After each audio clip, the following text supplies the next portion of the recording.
नमस्ते, सिद्धांत हूं मैं और ये लल्लन टॉप का नया सेक्शन है इकोनॉमी के सवाल। साथ में है अंशुमान तिवारी, इंडिया टुडे हिंदी के संपादक। अर्थात में हम लोग मिलते रहते हैं आपसे हर संडे 10 बजे। ये एक नया मौका है अंशुमान जी कि हफ्ते में कभी भी मिला जाए। मौका इस समय जीडीपी का है, तो और जीडीपी के बरास्ते जीडीपी हम दूसरी दूसरी चीजों को थोड़ा समझें, थोड़ा जानें कि जीडीपी तो गिर गई, डाटा तो आ गया, अब आगे क्या है, क्या क्या बिगड़ेगा, क्या क्या बनने के क्या क्या कैसे कैसे आसार हैं, सरकार ने क्या किया, जवाबदेही क्या है। तो इकोनॉमी के सवाल के मतलब इसमें हम बात करेंगे आज टैक्स की। और अंशुमान जी, जब हम लोग टैक्स की बात शुरू कर रहे हैं तो पिछले हफ्ते ही जीएसटी काउंसिल की बैठक हुई थी, हमने अर्थात में डिस्कस भी किया था इसको। और जीएसटी काउंसिल की बैठक का नतीजा मतलब कल जो आया है, जो अपडेट आए हैं उसके, वो ये रहा है कि 5 राज्य पीछे हट रहे हैं। क्या है पूरी कहानी? अ, 5 राज्य पीछे नहीं हट रहे हैं। दरअसल केंद्र सरकार और राज्य सरकारों के बीच जो जीएसटी काउंसिल में बुनियादी सहमति बनी थी वो टूट गई। और देखिए, एक मंदी कितनी सारी चीजें उखाड़ देती है उसका असर हमने देखा है। इसी एक मंदी ने भारत के 2 बड़े ब्रांड फ्यूचर ग्रुप और जीवीके देखते देखते 48 घंटे के अंदर खत्म कर दिए, उनका अधिग्रहण हो गया। मंदी के कारण केंद्र सरकार के पास राज्यों को जीएसटी की भरपाई से क्षतिपूर्ति की भरपाई का पैसा नहीं है।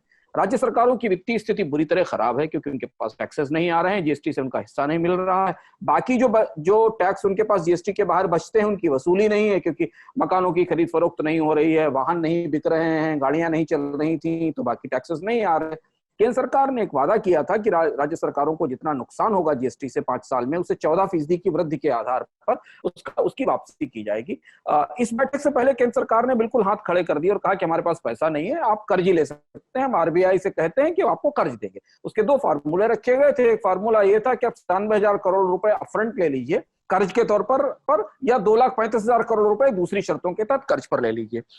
इस बात की पूरी संभावना थी, जैसे हमने चर्चा भी की थी, कि राज्य सरकार इसे नहीं मानेंगी क्योंकि उनको राजस्व में हिस्सा चाहिए। कर्ज क्यों लेंगे और उसका ब्याज कैसे पे करेंगी? और उस ब्याज को पे करने के लिए उनके पास संसाधन होते तो वो सीधे बाजार से या बैंक से कर्ज ले लेते। तो ये तो रेवेन्यू है, रेवेन्यू को आप डेट में कैसे बदल सकते हैं? पर मंदी है, केंद्र सरकार के पास संसाधन नहीं है। कल ही जीडीपी के आंकड़ों से पहले ये आंकड़ा आया कि केंद्र सरकार ने पूरे साल भर के लिए जितने राजकोषीय घाटे का आकलन किया था उसका 100% हिस्सा, यानी वो उससे ज्यादा घाटा पिछले 4 महीने में ही तैयार हो गया है। और लगभग यही स्थिति हर राज्य सरकार की है कि उन्होंने साल भर के लिए जितने घाटे का आकलन किया था वो पिछले 4 महीनों में तैयार हो गया, क्योंकि उनके रेवेन्यू की ग्रोथ 1 से 2% है।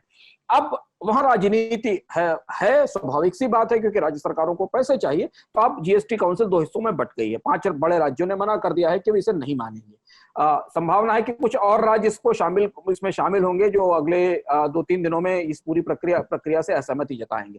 अब इसके बाद क्या? इसके बाद 2 रास्ते। एक रास्ता यह कि जीएसटी काउंसिल के भीतर एक डिस्प्यूट सेटलमेंट मैकेनिज्म बनाया जाए, जिसमें कि विवाद निस्तारण हो, जिसके बारे में सोचा नहीं गया था, क्योंकि कोऑपरेटिव फेडरलिज्म के सिद्धांत के तहत बने जीएसटी काउंसिल में ये किसी ने नहीं सोचा था कि केंद्र और राज्य सरकारें आपस में टकराएंगी। लेकिन बात पैसे की है, पैसे के सवाल पर झगड़ा जगह जगह होता है, तो केंद्र और राज्य सरकार के बीच क्यों ना हो। तो अब के बाद ये मामला अदालत तक जा सकता है, राज्य सरकारें सुप्रीम कोर्ट में अपील कर सकती हैं। इसीलिए आपको याद होगा कि निर्मला सीतारमण ने, वित्त मंत्री ने, जीएसटी काउंसिल की बैठक में अटॉर्नी जनरल की सिफारिश दिखा दी थी। अटॉर्नी जनरल ने यह कहा है कि कंसोलिडेटेड फंड ऑफ इंडिया से इसका भुगतान नहीं किया जा सकता। तो अभी ये डेडलॉक है, अभी ये किस तरफ जाएगा हमें पता नहीं। लेकिन इससे 2 चीजें स्पष्ट हैं। एक चीज स्पष्ट है सिद्धांत की, जीएसटी को लेकर जो सहमति और जो राजनीतिक एकता बनी थी वो तार-तार होकर बिखर गई है। और दूसरा यह है कि चूंकि केंद्र के पास भी पैसा नहीं है, राज्यों के पास भी पैसा नहीं है, तो घाटे बढ़ने की संभावना है, कर्ज बढ़ने की संभावना है, जिसका असर हमें केंद्र और राज्य दोनों जगह से उस खर्च में नजर आएगा, जिस खर्च की इस समय सबसे ज्यादा जरूरत है अर्थव्यवस्था को मंदी से उबारने के लिए। जैसा कि आरबीआई ने अपनी रिपोर्ट में कहा है कि अब राज्य सरकारों और केंद्र सरकारों को पैसा डालना चाहिए इकोनॉमी में, जिससे कि डिमांड पैदा हो सके। और वो 5 राज्य कौन से हैं? वो है पंजाब, दिल्ली, केरल, तेलंगाना और पश्चिम बंगाल। ये 5 राज्य हैं। और अब जीएसटी से बात आगे बढ़ाई जाए सर, मंदी पर आई जाए, मतलब कोविड है, लॉकडाउन रहा है, मतलब कल की जो बातचीत थी जिस पर जो हमने की थी, तो उस पर बहुत सारे लोगों ने हम लोगों ने कहा था कि ये पोस्ट कोविड एपोकलिप्स तो नहीं कहा जाता था, पोस्ट लॉकडाउन एपोकलिप्स कहा जाना चाहिए इसको शायद। तो लेकिन ठीक है, हमारे यहाँ तो स्थितियां बहुत समय से गड़बड़ हैं। मतलब मैं अगर बताऊं तो जून जुलाई 2019 के समय से ही जीएसटी कलेक्शन में कमी देखी जा रही है। हमने मतलब अर्थात के दो एपिसोड किए थे कि क्या अब राज्यों और केंद्र में टक्कर होगी, मुझे उसका थंबनेल याद आ रहा है। और फिर नोटबंदी देखिए, जीएसटी का इम्प्लीमेंटेशन देखिए, अब उसको एक वन नेशन वन टैक्स तरह कहा गया। तो मतलब टैक्स के रिफॉर्म में देश में क्या क्या हुआ कि हम यहाँ पर आके खड़े हैं कि वो स्ट्रक्चर ही पूरी तरह से डिप कर गया, बैठ गया पूरी तरह से। टैक्स के रिफॉर्म में आज तक क्या क्या हुआ हमारे यहाँ? टैक्स के रिफॉर्म में दो हिस्से हैं सिद्धांत, एक हिस्सा इनडायरेक्ट टैक्सेस का और एक डायरेक्ट टैक्सेस का। हम पहले इनडायरेक्ट टैक्स की बात करते हैं, जो असली और बट टैक्स है, जो सब पे करते हैं, जो हमारी खपत पर लगता है। तो उसे किसान भी पे करता है, सामान्य आदमी भी पे करता है, और बड़ा व्यक्ति जो अधिक आय वाले लोग हैं वो सारे लोग करते हैं। इनकम टैक्स तो कुछ ही लोगों पर लगता है, एक छोटी सी आबादी पर लगता है। इनडायरेक्ट टैक्सेस हमेशा बड़े टैक्स होते हैं। जीएसटी को इस मकसद से लॉन्च किया गया था कि भारतीय अर्थव्यवस्था में इससे कंप्लायंस बढ़ेगा, ज्यादातर लोग जीएसटी के दायरे में आएंगे, खपत बढ़ेगी क्योंकि टैक्स रेट्स कम हो गए तो लोग ज्यादा खरीदारी करना शुरू करेंगे, तो जिसको हम टैक्स बायंसी कहते हैं वो बायंसी आएगी। और तीसरी चीज है कि इसके कारण जीडीपी बढ़ेगा। पर हमेशा टैक्स सुधारों के साथ एक बड़ी बात ध्यान में रखने वाली होती है, जिस पर हमने उस समय भी चर्चा की थी जब जीएसटी लागू हो रहा था, और उसके बाद भी लगातार चर्चा की थी कि टैक्स रिफॉर्म मंदी की अर्थव्यवस्था में कभी भी सफल नहीं होते। टैक्स रिफॉर्म उस समय अच्छे होते हैं जब अर्थव्यवस्था बढ़ने की तरफ हो, यानी लोगों का खपत बढ़ रही हो, लोगों की आय बढ़ रही हो, और उस समय अगर टैक्स रिफॉर्म किए जाए तो वो सफल होते हैं। जीएसटी जिस समय आया उस समय भारतीय अर्थव्यवस्था में मंदी के बुनियादी संकेत उभरने लगे थे, क्योंकि नोटबंदी के तत्काल बाद नोटबंदी का बहुत गहरा असर अर्थव्यवस्था पर था, और उस बीच में सरकार ने तत्काल एक बड़ा टैक्स रिफॉर्म लागू कर दिया, जो ना तो प्रॉपरली टेस्ट हुआ था, ना जिसके बारे में स्टेक होल्डर से बात हुई थी। दुनिया के अन्य देशों ने कैसे लागू किया जीएसटी और हमने कैसे लागू किया, ये अपने आप में दस्तावेजी सबूत है कि हमने स्टेक होल्डर से, हमारी सरकार ने बात नहीं की, व्यापारियों से बात नहीं की, अपने सिस्टम को नहीं देखा कि सिस्टम कैसे चलेगा। याद कीजिए वो दिन जब टैक्स सिस्टम बैठ रहा था और उसके तत्काल बाद गुजरात का चुनाव आ गया, और गुजरात के चुनाव के बाद जीएसटी का रोल बैक शुरू हो गया। तो अभी तक जीएसटी में 600 से 550 के आसपास रोल बैक हो चुके हैं, छोटे बड़े, और अब तो बहुत सारी चीजें जीएसटी में बिखरी हुई हैं। तो टैक्स रिफॉर्म जिस मौके पर आया, एक अच्छा रिफॉर्म जिसे भारत की दूसरी क्रांति और दूसरी आजादी और सब कुछ कहा गया, और हमने संसद में मध्यरात्रि में इतना बड़ा उत्सव देखा, आज पलटकर अगर हम उन सुर्खियों को पढ़ने की कोशिश करें और जीएसटी के अभी की परिस्थिति को देखें, तो जीएसटी ऐसा लगता है सबके गले में फंस गया। केंद्र सरकार के गले में भी फंस गया, राज्य सरकारों के गले में भी फंस गया, उद्योग के गले में भी फंस गया, कंज्यूमर को भी समझ में नहीं आ रहा है। और आज जब मंदी की परिस्थिति है तो यहां से आगे तो आपको टैक्स में रियायत देने की जरूरत है ताकि खपत बढ़ सके। यदि आप चाहते हैं कि लोग ज्यादा कपड़े खरीदें जिससे कि मांग आए, लोग ज्यादा खाना खरीदें, लोग ज्यादा कारें खरीदें, लोग ज्यादा सेवाओं का इस्तेमाल करें, तो आपको टैक्स रेट घटाना। और बजट की स्थिति देख लीजिए, घाटे ऐसे बजा रहे हैं कि केंद्र सरकार और राज्य सरकारों को टैक्स बढ़ाने के अलावा कोई रास्ता नहीं है। हमने लॉकडाउन के बीच में टैक्स बढ़ाते हुए देखे हैं। तो अब एक दोराहा है, उस दोराहे पर खड़ा है भारत का इनडायरेक्ट टैक्स रिफॉर्म। इस रिफॉर्म में जो सबसे बड़ी चुनौती ये है कि अर्थव्यवस्था मांग रही है टैक्स में कटौती, बजट मांग रहे हैं राजस्व। ये दोनों एक साथ एक नाव में सवार नहीं हो सकते। अगर राजस्व चाहिए तो टैक्स बढ़ाना होगा, टैक्स बढ़ाते ही मरी हुई अर्थव्यवस्था और ज्यादा मर जाएगी। और अगर टैक्स नहीं बढ़ाया गया तो कर्ज लेकर आप कब तक, कितने दिनों तक विकास दर ला सकेंगे। आप कल की बात याद करिए, कल भी हम लोगों ने चर्चा में बात कही थी कि 2% या 1% की जीडीपी बढ़ाने के लिए कितने बड़े संसाधनों की जरूरत होती है, कितने ज्यादा निवेश की, बचत की, खपत की जरूरत होती है। हम तो 24 मीटर नीचे हैं जमीन से जीडीपी में। इसे ऊपर उठाने के लिए जितने टैक्स रियायत की, जितने निवेश की, जितने संसाधनों की जरूरत होगी, उसके लिए तो जीएसटी में टैक्स दरों को काटना पड़ेगा, टैक्स रेट और कम करने पड़ेंगे, इंपोर्ट ड्यूटीज भी घटानी पड़ेंगी, ये सारी चीजें करनी पड़ेंगी। जब लागत कम होगी उद्योग के लिए भी, उपभोक्ता के लिए भी, तब शायद वो अपनी हिम्मत जुटा पाएगा कि वो कुछ खर्च कर सके। तो इस दुविधा में आके भारत का टैक्स रिफॉर्म अब फंस गया है। ये एक सामान्य उपभोक्ता और उद्योग की दृष्टि की नजरिए से। अगर इसके पीछे जाकर तकनीकी चीजें देखें तो हमें एक झगड़ा दिख रहा है जो जीएसटी काउंसिल के भीतर हो रहा है। दूसरी समस्या जो हमें दिखाई दे रही है वो कंप्लायंस को लेकर है, क्योंकि कंपनियों के कामकाज बंद है तो कंप्लायंस भी टूटा हुआ है। जीएसटी काउंसिल का झगड़ा है, मतलब वो तो काफी लंबे समय से उसका जो एक स्ट्रक्चर बनाया था और तो अरुण जेटली वाला जो स्ट्रक्चर था सर, मतलब जिस पर इतना बड़ा उत्सव हुआ था, वो स्ट्रक्चर फेल कहाँ कर गया? क्या कंज्यूमर स्टेट और प्रोड्यूसर स्टेट में डिफरेंस नहीं क्रिएट कर पाए कायदे से बाकायदा, या क्या हुआ? कंज्यूमर स्टेट और प्रोड्यूसर स्टेट्स का झगड़ा जीएसटी लागू करते समय ही था। महाराष्ट्र और गुजरात जैसे राज्यों ने इस बात पर सवाल उठाए थे। और आप याद करें कि एक सेकंड सर, मैं आपको टोकूंगा, सॉरी माफ कीजिएगा। कंज्यूमर स्टेट मतलब हम लोग दर्शकों को मतलब थोड़ा सा और ब्रेक डाउन करते चले कि एकदम वो मैं स्पष्ट करता हूं। वो राज्य जो राज्य सिर्फ खपत करते हैं, उत्पादन कम करते हैं, जिनका मैन्युफैक्चरिंग में हिस्सा कम है, उन्हें हम कंज्यूमर स्टेट कहते हैं। और जो राज्य प्रोड्यूस करते हैं उनको हम मैन्युफैक्चरिंग स्टेट्स कहते हैं। और भारतीय अर्थव्यवस्था ऐसे बटी हुई है जिसमें कर्नाटक, तमिलनाडु, गुजरात, कुछ हद तक तेलंगाना जैसे राज्य बड़े प्रोड्यूसर स्टेट है। महाराष्ट्र जैसे राज्य बड़े प्रोड्यूसर स्टेट है जहां भारत की अधिकांश मैन्युफैक्चरिंग इंडस्ट्री लगी हुई है। जबकि उत्तर प्रदेश, बिहार, मध्य प्रदेश जैसे राज्य जो हैं वो उपभोक्ता स्टेट्स हैं, जहां से सामान जहां जाता है, मतलब जहां से सामान निकलकर वहां जाता है। ये विवाद उसी समय से चल रहा था जब मैन्युफैक्चरिंग स्टेट्स का कहना था कि कंज्यूमर रियायत का फायदा, टैक्स दरों को कम करने का फायदा हमेशा उपभोक्ता के खाते में जाएगा, उपभोक्ता राज्य के खाते में जाएगा, हमें उसका नुकसान होगा।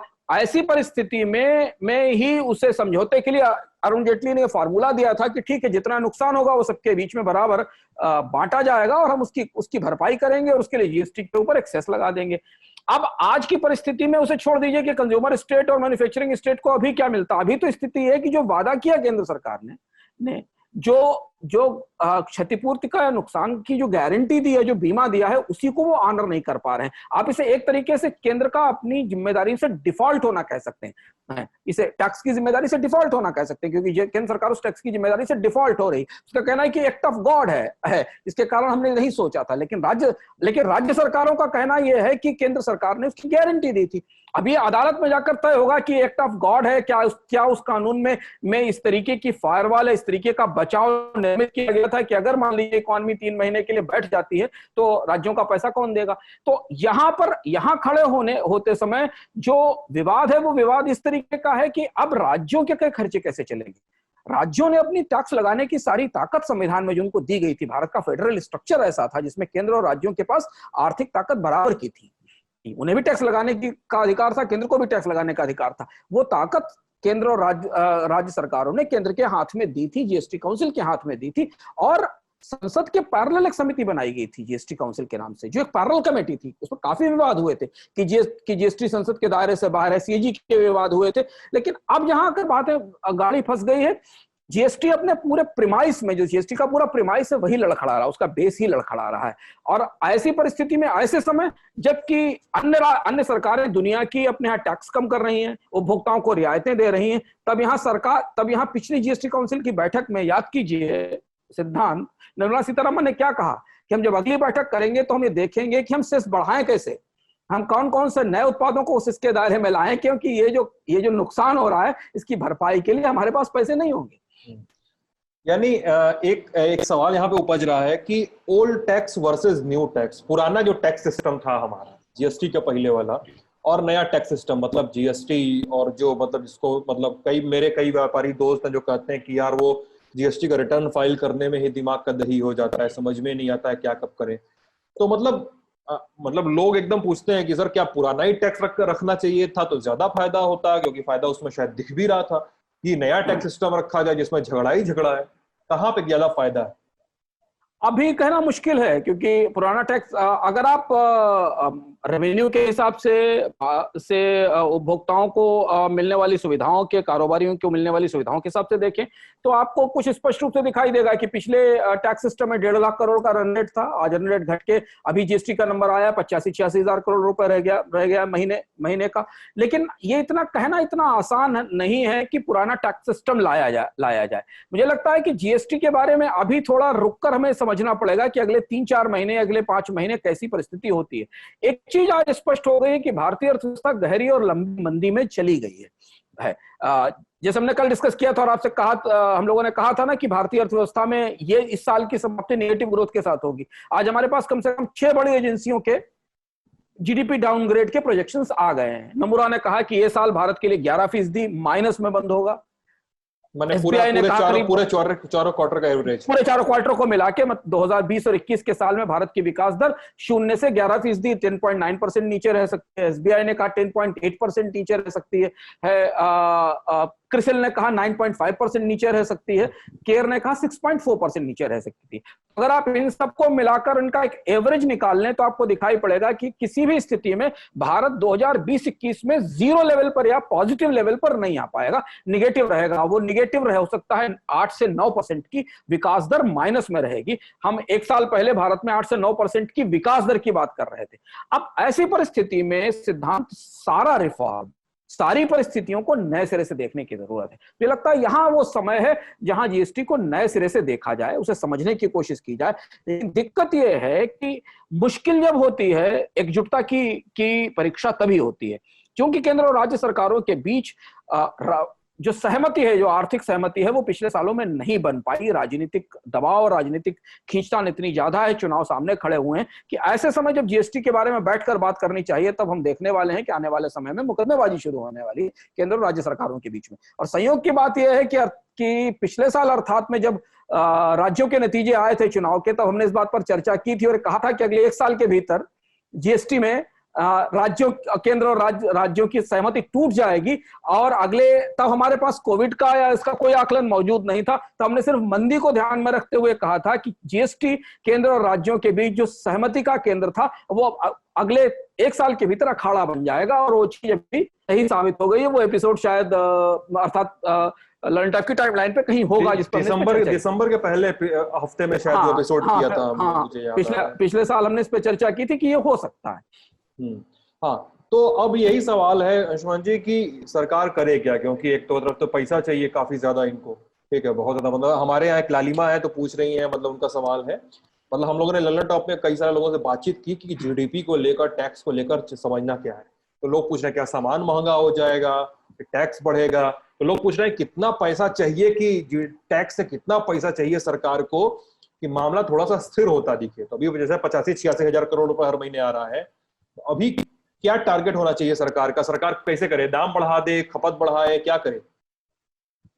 दुविधा है। मैंने आपसे कहा कि सरकार, अगर हम माने कि भारतीय अर्थव्यवस्था, इसमें हम इस पर हम पहले भी चर्चा करते हैं, भारतीय अर्थव्यवस्था में सरकार से बहुत उम्मीद करना ठीक नहीं है क्योंकि सरकारों के पास अर्थव्यवस्था को चलाने की सीमाएं बहुत कम है। अगर भारतीय जीडीपी 200 लाख करोड़ रुपए का है, करीब 35 लाख करोड़ का क्वार्टरली जीडीपी है, जिसमें आप अगर इन्फ्लेशन जोड़ लें और 4 क्वार्टर का मान लें तो 200 लाख करोड़ का जीडीपी होता है। तो 200 लाख करोड़ के जीडीपी में सरकार की हिस्सेदारी तो सिर्फ 18, 19, 20% की है। बाकी हिस्सेदारी तो हमारे आपके खपत की, हमारे आपके खर्च की, हमारे आप हम सबको, हमारे हाथ में पैसे कैसे ज्यादा बचें, हम कैसे खर्च कर सकें, हमें कैसे ये गारंटी मिले कि हमारी नौकरी सुरक्षित रहेगी, ये उपाय भारत की सरकार को करने पड़ेंगे। भारत की सरकार अमेरिका या जर्मनी या फ्रांस की सरकार नहीं है जहां की सरकारें देश की अर्थव्यवस्था में बड़े पैमाने पर निवेश करती हैं और उसको चलाती हैं। उसकी वजह यह है कि हम एक ऐसी अर्थव्यवस्था है जहां सरकार का टोटल बजट जीडीपी का बहुत छोटा हिस्सा रखता है। जीडीपी भारत का बहुत बड़ा है। तो पहली चीज तो है कि सरकार अभी तात्कालिक तौर पर उसके पास कोई जादू की छड़ी नहीं, वो यही कह सकती है क्या आरबीआई से, क्या आप कर्ज और बढ़ा दीजिए, ब्याज दर सस्ती होगी तो डिपॉजिटर की हालत खराब हो जाएगी, जो बैंक में पैसा रखे हुए, जिस पर हम पहले भी चर्चा कर चुके हैं। अभी तो तात्कालिक तौर पर सरकार को अगले 6 महीने में यह देखना है कि वो डिफॉल्ट की सिचुएशन में ना चली जाए। वित्तीय संकट, अब यहां से अगला संकट दो बैलेंस शीट्स में दिखाई देगा, एक सरकारों की बैलेंस शीट में और एक बैंकों की बैलेंस शीट में। बैंकों की बैलेंस शीट में इसलिए दिखाई देगा कि हमारे समय में चर्चा करेंगे, एक एपिसोड हमारा कल का या परसों का एपिसोड बैंक पर ही आएगा।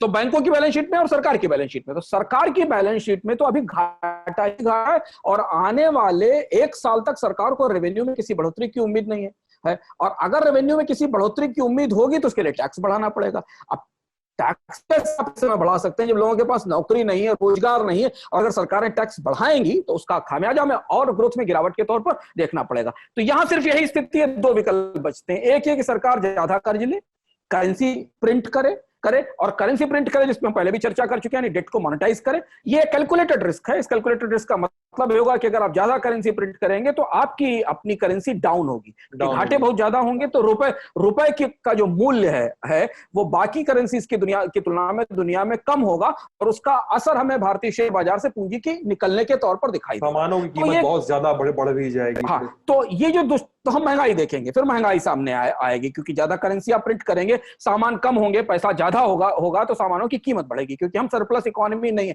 इस पर भी हम पहले चर्चा कर चुके हैं कि हम सरप्लस इकोनॉमी नहीं है, हमारे करेंसी हमारे जीडीपी के हिसाब से के रेशियो में छापी जाती है। और ये बहुत सारे लोग पूछते हैं कि अगर देश में गरीबी है तो पैसा छाप के क्यों नहीं देश की गरीबी दूर कर लेते? हाँ, तो इस सवाल का जवाब है। इस पे हम लोग पुराने एपिसोड रेफर कर सकते हैं, लोग देख सकते हैं टाइमलाइन पे कि हम पैसा क्यों नहीं छाप सकते, और पैसा छापने के बाद हमारी स्थिति क्या होगी। तो इसलिए ये एक रिस्क है, ये रिस्क लेना पड़ेगा।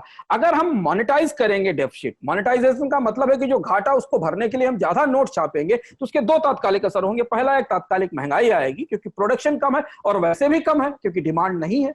जब हम कंस्ट्रक्शन की इकोनॉमी में है तो अगर हम पिछले तिमाही में 35 लाख करोड़ का प्रोडक्शन करते थे, तो इस तिमाही में तो हमने 27 लाख करोड़ का ही प्रोडक्शन किया। तो अगर आप 10 लाख करोड़ का लॉस पूरी साल में जोड़ लें, मतलब अगर 200 लाख करोड़ का जीडीपी साल भर में होता है और 10 लाख करोड़ का कम प्रोडक्शन करते थे, भरपाई कौन करेगा? 10 लाख करोड़ किसके खाते में जाएगा? ये 10 लाख करोड़ सिद्धांत हर भारतीय के खाते में जाएगा। किसी के बचत में कमी होगी, किसी की कमाई में कमी होगी, किसी के उत्पादन में कमी होगी, क्योंकि हम ही सब जीडीपी हैं, हम ही लोग जीडीपी है, हमारा ही प्रोडक्शन जीडीपी, हमारी खपत जीडीपी है।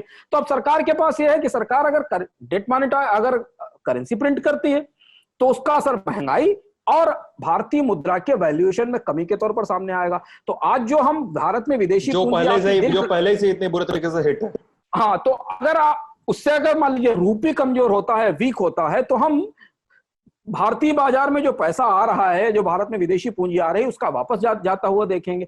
अब एक कैलकुलेटेड रिस्क है। ये रिस्क सरकार को बैठकर उसके ऑप्शन वे करने पड़ेंगे। सरकार के मंत्रियों को, वित्त मंत्रियों को, राज्य सरकारों को साथ बिठाकर भारतीय वित्तीय प्रबंधन को नए सिरे से समझना होगा कि हम कितनी रिस्क ले सकते हैं, हम कितना डेट मॉनेटाइज कर सकते हैं, रुपए में कितनी गिरावट का बर्दाश्त कर सकते हैं, उस गिरावट का क्या असर होगा। लेकिन 6 से 8 महीने, बल्कि मुझे लगता है 4 क्वार्टर तो हमें गहरे इस इलाज से गुजरना पड़ेगा। ये इलाज कहीं ना कहीं से करना पड़ेगा। पैसा तो इकोनॉमी में लाना ही पड़ेगा, चाहे वो आप कंज्यूमर के हाथ में पैसा लेकर आइए, चाहे आप पुल, सड़कें, भवन बनाना शुरू करिए और नदियों पे बांध बांधिए और इंफ्रास्ट्रक्चर बनाना शुरू करिए जहां लोगों को काम मिले और फिर वो पैसा चैनलाइज होकर आए। लेकिन वो पैसा कहीं से किसी न किसी जगह से लाना पड़ेगा और कुछ ऐसे जोखिम लेने पड़ेंगे जिनका नुकसान तात्कालिक तौर पर हमें देखना पड़ेगा। डेफिसिट बढ़ेगा, कर्ज बढ़ेगा, रुपया कमजोर होगा, महंगाई बढ़ेगी, हाँ, लेकिन इसके 6 महीने बाद, 7 महीने बाद चीजें बेहतर होंगी। हमने कल एक बात और कही थी कि दुर्भाग्य यह है कि आर्थिक संकट हमेशा अकेले नहीं आते हैं, सीमा पर क्या हो रहा है। तो हमारे आसपास बहुत सारी ऐसी चीजें बदल रही हैं जिनका हमें कोई अंदाज नहीं है, प्रत्याशित परिस्थितियां हैं, और ऐसी परिस्थिति में अगर कोई टकराव होता है, सीमा पर कोई तनाव बढ़ता है, तो उसका असर सेंटिमेंट पर, लोगों की सुरक्षा पर, बाकी सारी चीजों पर पड़ेगा। तो यहां से जटिल रास्ता निकलता है। ऐसा कोई फार्मूला नहीं है इमीडिएटली कि आपके पास कोई मैजिक वैंड हो, कोई जादू हो, कोई आपने छड़ी घुमाई और इकोनॉमी में 25% का गड्ढा भर गया और ग्रोथ में आ गई। क्योंकि मैंने बार बार अपने कार्यक्रमों में सिद्धांत कहा है कि अर्थव्यवस्था जब गिरती है तो उसे खड़ा करना बहुत मुश्किल होता है, उसे वापस पटरी पर लाना, क्योंकि बहुत बड़ा हाथी है, जब बैठ जाता है ना तो उसको खड़े करने के लिए बहुत सारे लोगों की जरूरत पड़ती। चलता रहेगा तो पहाड़ पे चढ़ा ले जाएगा आपको, धीमे धीमे चलता हो, लेकिन एक बार वो गिर गया ना तो उसे उठाना मुश्किल हो जाता है। तो उठाने की जो ताकत है ना, वो चलाने की ताकत से कई गुना ज्यादा होती है। उठ के खड़े होने में बहुत ताकत लगती है। तो वो ताकत की जरूरत है और उस ताकत के लायक क्षमता बजट के हाथों में नहीं है। तो ये बिल्कुल नए तरीके के विकल्पों की मांग करता है, जिस पर हमने अलग अलग चर्चा की है कि कंज्यूमर्स के हाथ में पैसा देखने के लिए सरकार को कंपनियों को प्रोत्साहन देने के बजाय कंपनियों को नौकरियों के लिए प्रोत्साहन देना चाहिए। दे दिया आपने कंपनियों को रियायत, उनका मॉरिटोरियम दे दिया, उनको टैक्स रियायत दीजिए। अब ये कहिए ना कि जो कंपनी जितने कर्मचारियों की तनख्वाहें, कटी हुई तनख्वाहें वापस करेगी, हम टैक्स में उसको उतनी रियायत देंगे। आप ये कहिए कि अगर आपने कर्मचारियों को 2 साल तक नहीं निकालेंगे, काम पे लगाए रखेंगे, तो हम कई बार बात करते हैं, हम जिस उसके लिए हम आपको सस्ता कर्ज देंगे, क्योंकि यही तो लोग हैं जो उस कंपनी को भी चला रहे हैं और अर्थव्यवस्था को भी चला रहे हैं। तो हमें उस तरह से सोचना पड़ेगा, डिमांड साइड से सोचना पड़ेगा। तो डिमांड साइड के सुझाव बहुत ही इनोवेटिव होते हैं, बहुत जरूरत से भरे हुए होते हैं और बहुत माइक्रो लेवल पर होते हैं, छोटे छोटे लेवल पे के साथ। कितने भारत में कितने लोग हैं, जितने कंज्यूमर हैं जो भारतीय अर्थव्यवस्था को चला रहे हैं? 4-4.5 करोड़ लोग जो है वो भारतीय अर्थव्यवस्था का तना है, उन्हें कैसे आप सपोर्ट कर सकते हैं, ये सोचने की जरूरत है। तो मुझे लगता है कि सरकार अगर गंभीरता से सोचेगी तो शायद इस पर फैसले हो सकते हैं। तो एक संख्या है -23.9%। पता नहीं अब परीक्षाओं में ये पूछा जाएगा कि नहीं सवाल की 2020 के पहले क्वार्टर की जीडीपी कितनी थी, लेकिन ये जीडीपी यही थी, -23.9%। 2019 के पहले क्वार्टर तक लाने के लिए हमें 29 से 30% की बढ़ोतरी चाहिए। और हमें एक चीज और भी ध्यान रखनी होगी कि ये जीडीपी का पहला आंकड़ा है, जो कल हमारे पास आया रिवाइज होगा तो हमारे पास था। और जब हम कल दिन भर शाम तक इस आंकड़े को अलग अलग हिस्सों को खोल रहे थे, आंकड़े जो है ना वो किसी स्वेटर की गांठ के तरीके से होते हैं, आपको एक एक गांठ धीमे धीमे खोलनी पड़ती है, आपको समझ में आता है कि अंदर क्या है। जब रात में तक हम सारी गांठें खोल पाए जीडीपी के आंकड़े की, डिस्क्रिपेंसीज की और कंजम्पशन की और डिमांड की, तो उसके बाद हमें ये समझ में आया कि ये इस आंकड़े में बहुत सारी ऐसी चीजें हैं जो अभी हमें दिखी नहीं है। सुबह जब हमने बात की आंकड़ा विशेषज्ञों से और सीएसओ के, सेंट्रल स्टैटिस्टिकल ऑर्गेनाइजेशन के ऑफिसर्स से इनफॉर्मली, तो उन्होंने सिद्धांत हमको बताया कि चूंकि कोविड का दौर था तो इसलिए आंकड़े कलेक्शन करने में समस्या आई है, बहुत सारे आंकड़े हमारे पास आ नहीं पाए हैं। ये अभी कारपोरेट से रिलेटेड और कई सारे सेक्टर के से रिलेटेड आंकड़े नहीं आए हैं। तो उनका कहना यह है कि रिवाइज्ड जब डेटा आएगा हमारे पास, जो अगले क्वार्टर में आएगा तो डिप और गहरा हो सकता है, 25% के आसपास तक का डिप, एग्जैक्टली 1/4 जीडीपी के आसपास का डिप आ सकता है जब हमारे पास रिवाइज्ड संख्याएं आना शुरू होंगी। तो इसलिए हमें ये तैयार रहना चाहिए कि हम इस क्वार्टर में जितना नीचे गिरते दिखाई देंगे अगले क्वार्टर में बढ़ोतरी उतनी ही मुश्किल हो जाएगी। अगले क्वार्टर की जो बढ़ोतरी होगी वो उतनी ही सीमित हो जाएगी। तो एक चीज ये पकड़ना जरूरी है और दूसरा ये ध्यान रखना जरूरी है कि इस साल 2021 भारत के लिए पहली बार शायद मुझे लगता है पूरा साल निगेटिव ग्रोथ में और बड़ी निगेटिव ग्रोथ में जाएगा, जो जैसा भारत के इतिहास में इससे पहले कभी हुआ नहीं। और कई लोग मतलब आप लोग ठीक है, कंपेयर करना ठीक है, कई लोग दूसरे देशों के आंकड़े लेकर आ रहे हैं।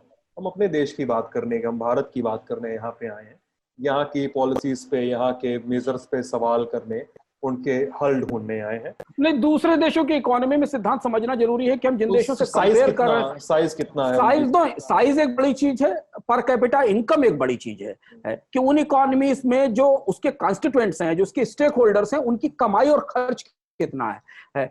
फ्रांस, इटली या जर्मनी के लोगों की जितनी औसत आय है हमारे यहाँ, तो वहां से उपभोक्ता वाला हिस्सा शुरू होता है, उसके नीचे वाला हिस्सा तो केवल सब्सिस्टेंस लेवल पे, जो दाल चावल और शाम को 50 पैसे की पुड़िया और 1 रुपए का तेल लाके घर में खाना बनाता है, जितनी हमारे यहाँ अधिकांश लोगों की आय है, वहां से खपत का स्तर शुरू होता है, पहली चीज। दूसरी चीज समझना जरूरी है कि हम सरप्लस इकोनॉमी है या शॉर्टेज इकोनॉमी है। जिन अर्थव्यवस्थाओं से हम कंपेयर कर रहे हैं वो अपने प्रोडक्शन का एक बहुत बड़ा हिस्सा दुनिया के बाजार के लिए बनाते हैं। जर्मनी को देखिए, चाइना को देखिए, अमेरिका को देखिए, वो सरप्लस इकोनॉमी है। हम शॉर्टेज इकोनॉमी, हम तो उतना ही प्रोड्यूस करते हैं जितना हमारे अपने कंज्यूमर खा सके, एक्सपोर्ट तो है नहीं हमारे पास उतना बड़ा। तो इसलिए जब आप कंपेयर करें तो समझने की कोशिश करें कि अर्थव्यवस्था के बाकी इंग्रेडिएंट्स कैसे हैं। कुछ लोग बांग्लादेश से कंपेयर करने की कोशिश करते हैं, कुछ लोग चाइना से कंपेयर करने की कोशिश करते हैं। ना तो चाइना और जर्मनी से हमारा कंपेरिजन हो सकता है और ना बांग्लादेश से हो सकता है। एप्पल वर्सेस ऑरेंजेस वाली बात है। हाँ ना, क्योंकि बांग्लादेश बहुत छोटी अर्थव्यवस्था है, उसका बहुत सीमित आधार है। भारत है और भारत की अर्थव्यवस्था भारत के लोग हैं। भारत की अर्थव्यवस्था भारत की कंपनियां नहीं है, भारत के लोगों की खपत है। और इसलिए यहाँ कोई भी उपाय अर्थव्यवस्था को उबारने का तभी सफल होता है जब हम लोगों को एम्पावर करते हैं, आम लोगों को एम्पावर करते हैं, उनकी खपत को, उनके खर्च को एम्पावर करते हैं, उन्हें ये उत्साह भरते हैं कि जाओ तुम्हारी नौकरी सुरक्षित है अगले 10 साल के लिए, जाओ तुम्हारी तनख्वाह हर साल 5%, 10%, 15% बढ़ेगी, जाओ बाजार में खर्च करो जाके, जाओ कार खरीदो जाके, जाओ मकान खरीदो जाके, जाओ कर्ज लेना शुरू करो। यही तो हुआ था 2005 से लेके और 2015 तक। तब हमने 7%, 8% ग्रोथ रेट अचीव की थी। तब हमने 7% ग्रोथ रेट अचीव की थी। और ये हमारी बात थी टैक्स रिफॉर्म्स पे। क्या था टैक्स स्ट्रक्चर, क्या दिक्कत आई, क्या दिक्कत आ सकती है, क्या कदम उठाए जा सकते हैं, अनिश्चितताएं क्या क्या है। आगे दूसरे सेक्टर्स में भी बातचीत करेंगे, बैंकिंग है, इंडस्ट्रीज है, रूरल सेक्टर है, और फिर दूसरे दूसरे जो भी मौके आते रहेंगे उस पर बातचीत होती रहेगी। मैं सिद्धांत हूँ, अंशुमान जी हैं, आपकी क्या राय है, क्या सवाल है, कमेंट सेक्शन खुला हुआ है। आप लल्लन टॉप देख रहे हैं, शुक्रिया।